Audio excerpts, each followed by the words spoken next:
There's another issue with regards to another concern regarding Mullah regime supporting anti-Mullah groups inside occupied Iran. So as you know, there's historical overlap between the Soviets and the Mullah regime. The Soviet Union, immediately following the Second World War, engaged in controlled opposition to flesh out those anti Soviet elements in Soviet occupied areas in Eastern Europe when the Soviets violated Potsdam and Yalta. And it resulted in, trapping and or killing a lot of anti Soviet resistance. One was called Operation Trust in Poland. There was not a lot of others were actually used against Ukrainians. So that's the other concern. So the Mullah regime is like, wow, there's a lot of people that are really angry for very legitimate reasons. They're trying to find ways to tamp down on, brave Iranian protesters and resistance. And they didn't have enough people because elements of the Artesh are like, they don't want to gun down people like the IRGC, and the Mullahs bringing in outside support via, Islamic fundamentalist terrorists by the thousands to probably better flesh out the application of Mullah's application of regime brutality. They might also be doing or playing a contemporary 21st century version of what the Soviets did in the NKVD, then the what was it? Give me a second. So you had the NKVD, and then it evolved into the M something D, and that became the KGB. In other words, this is the use of controlled opposition to flesh out the networks of resistance that is opposed to those autocracies as a means to then target their kinetic operations to kill them is something that tragically Soviets and mullahs have known to do. And that's another issue we have to take into account. We within the broader pro-Iranian resistance and or protest resistance diaspora have to probably take it into account to ensure that to insulate efforts from having that occur. Sorry, the sun's in my eyes, so I'm trying not to squint. You need better curtains. Okay, next we have Danny. Just a short question. We have a website to document mercenaries of the Islamic Republic. I'm wondering if there also is or should be a website to document people that have been murdered by the Islamic Republic. Say that again. This got disconnected. You're wondering what? If there is or should be also a website to document the people murdered by the Islamic Republic. Because we constantly have them denying the numbers, and like mainstream media is off by an order of magnitude all the time. Yeah, that's actually a good idea. I didn't think about that. I'll talk to Petipto about it. That's a very good point. Yeah, I think that's a good point. Next, we have Mr. Jeffrey. So I was going to bring to maybe your attention, there's both, it underwrites just how important what you and Goldie and Tusi and the rest of the kind of movers and shakers within the broader pro Iranian resistance diaspora are doing.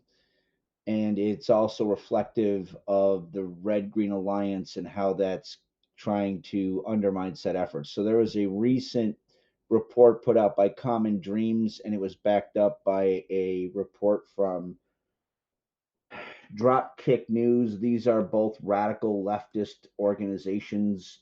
Common Dreams tries to bill itself as a democratic socialist entity to try and minimize just how brutal up they are. And Dropkick News is openly radical left, and they openly put out pieces like hit pieces. They're all like war propaganda nonsense. That said, that's what they're doing to try and erode what is it, national will surrounding support of brave Iranian protesters. So I'm going to actually bang that into a report and put it on discussion just so you know what's shaking in the weeds and what the adversaries are doing and why it is what you said regarding how to kind of like think about why people are approaching you the way they do or the nature of how they approach you, how that's very important. to ensuring that we can maintain continuity of message and effort surrounding support of brave Iranian protesters. Okay. Thank you. Guys, be careful when you're not speaking. Make sure you have your mic closed. A quick reminder, since we have about double the numbers we had when I first made this announcement, this is being recorded, everyone. If you have a question and you would not like to be recorded for any safety reasons, let me know in the chat. You can type it out there and I will read it for you. As we call people up on stage, if you are not one of the ones being called, please keep your microphone off.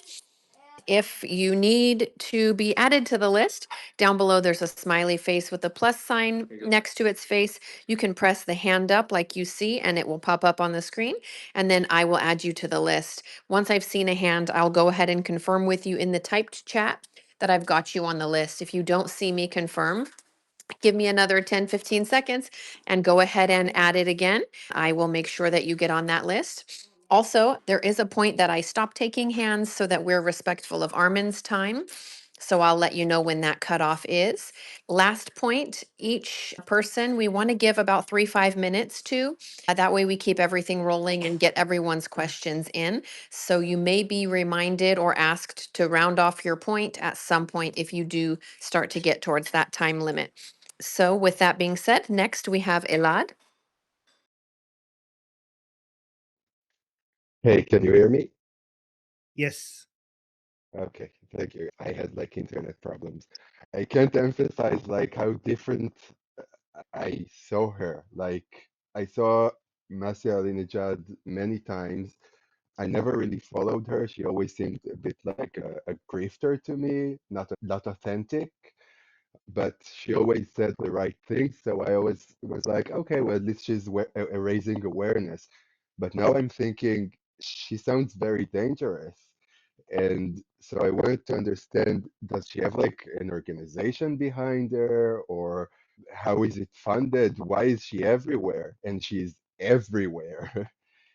So she made a lot of money because she was hired by Voice of America, and she was making really good money from that and all of her social media presence, because she got very popular during the time that it was popular for women in Iran to take off their hijab. And at that time, Iranian people were supporting her and they were loving her, right? Because she was like taking those videos out and sharing them everywhere. So she amplified that. She kind of, even back then, she was doing some shady stuff. Like she was pretending like she caused that movement to happen, even though the movement started before her. But she did amplify it, to be fair to her. But then it became more and more obvious that she's really, she's really thirsty for being seen, and she's very competitive, right? And especially then when the master revolution happened, when it was very like they had a coalition, she had a coalition with Princess of Pahlavi, and it became very obvious to people that she sees herself as the same level of Princess of Pahlavi, and that started annoying a lot of people. By that time, she had made enough money and enough, she had so many viewers and she had a big network everywhere. So even though more Iranians were basically moving away from her, in Western media she was becoming more and more influential. She was basically getting invited everywhere, and she was becoming like the seen as many people by the as if she's a representative of Iranians, which annoyed Iranians a lot. It really annoyed Iranians of why they're inviting her in different places instead of Princess of Pahlavi. And she became like, it became more and more obvious that she's a grifter.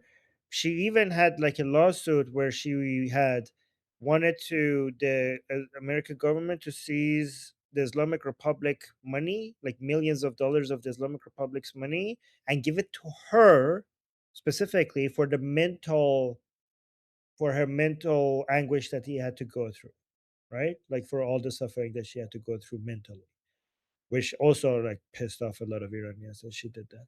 But again, the fact that she's still to this day is being invited everywhere, even though she's like anti-Pahlavi and she keeps saying things against Pahlavi, while the Iranian people are shouting and dying for the name Pahlavi. Like, it's actually embarrassing that a lot of people in Western media consider her to be their voice, even though it's quite obvious. I mean, she's clever enough not to take any anti-Pahlavi positions in English, right?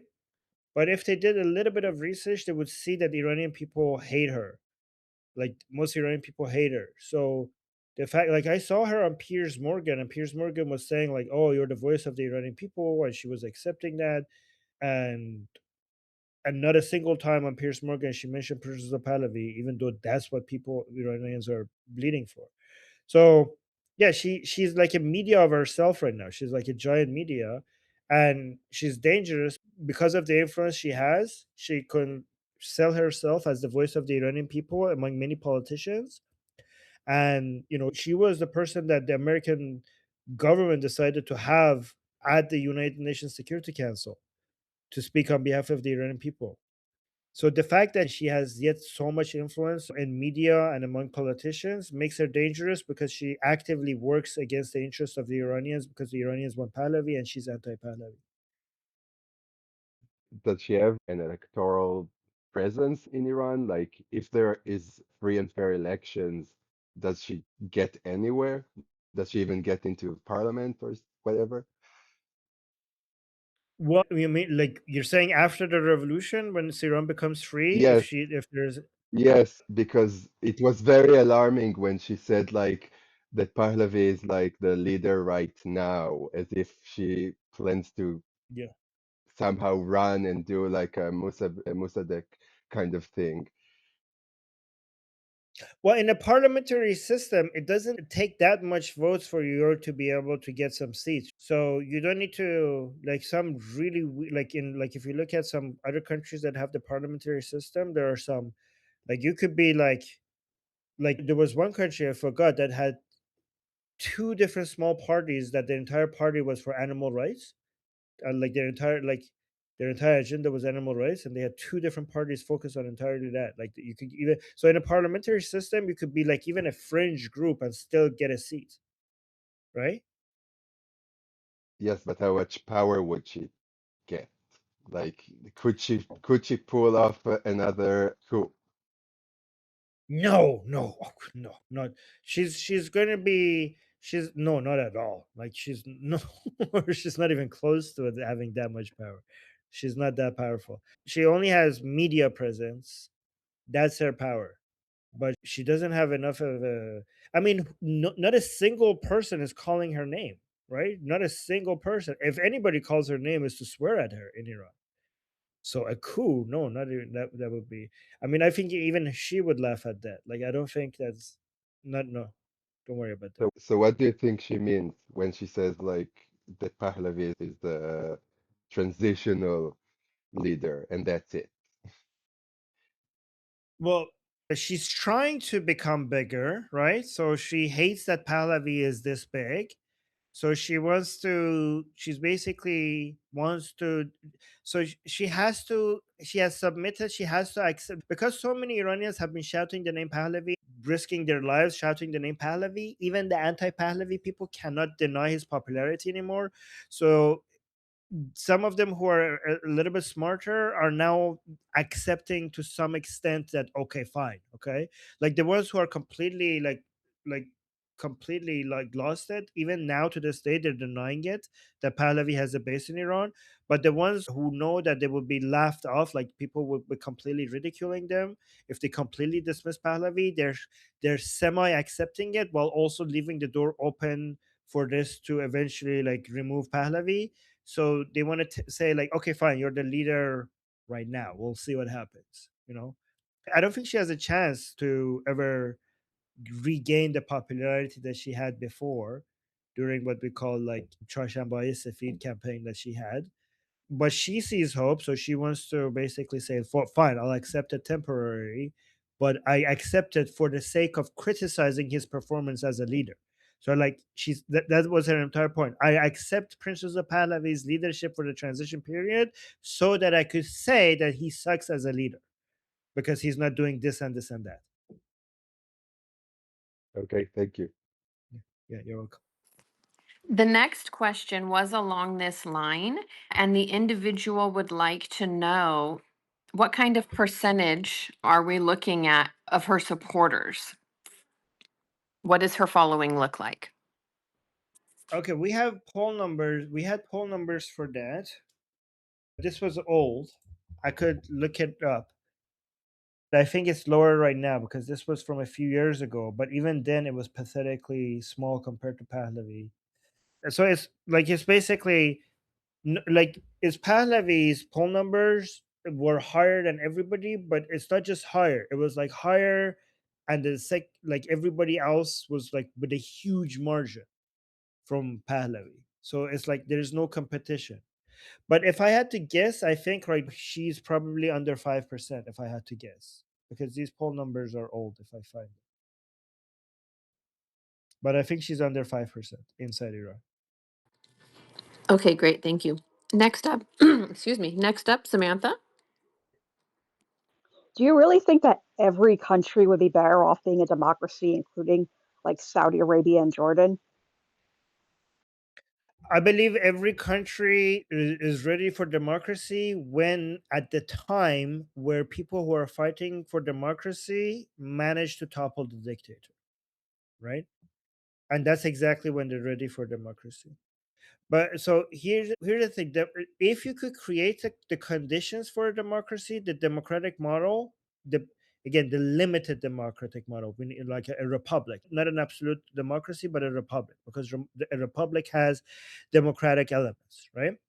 So I understand that some countries might not have the framework for them to be able to have a republic, but it would be better for them to get to the point where they have that framework. So it's not like I believe that you need to be the republic right now and that would be better. But I think if you're not a republic, like as a republic, not like guys, I'm not saying like like a republic that includes a constitutional monarchy, in my opinion, is also a republic, by the way.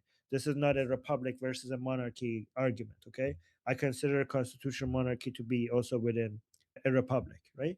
But the republic, like even if you are not right now a democracy, a limited democracy, it makes sense for you to create a framework for you to move towards there, because the wisdom of the crowd always, not always, on average beats the elite, the the educated, the elite of society, the wise people, or whoever, the few. So what I'm suggesting is freedom creates a Darwinian model where you have a competition of different ways of doing things, different models, different understandings, different policies, and there's no single individual that could decide what is the best way to run a society. Just like in the market where freedom, it produces the best results because there is no group of elite people that could decide what the best prices should be, what the supply should be, how much trade should we have. Even if you have the wisest people and you get them inside a room to do all sorts of analysis to come up with the best policies, they will always underperform a free society, a free market, that the balance of goods and services and prices and supply of goods produced and the amount of demand and the amount of trade is determined through a Darwinian model by having different elements within society competing with each other. So the amount of information that it is, for example, in the market, no mind or not even any AI could actually calculate all of that and evaluate the best balance for everything.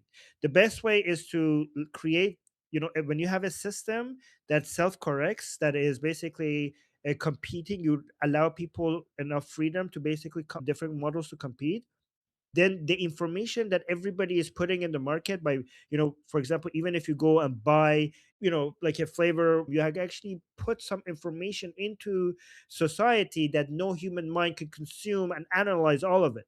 But the system itself, this is the emergent property of the wisdom of the crowd.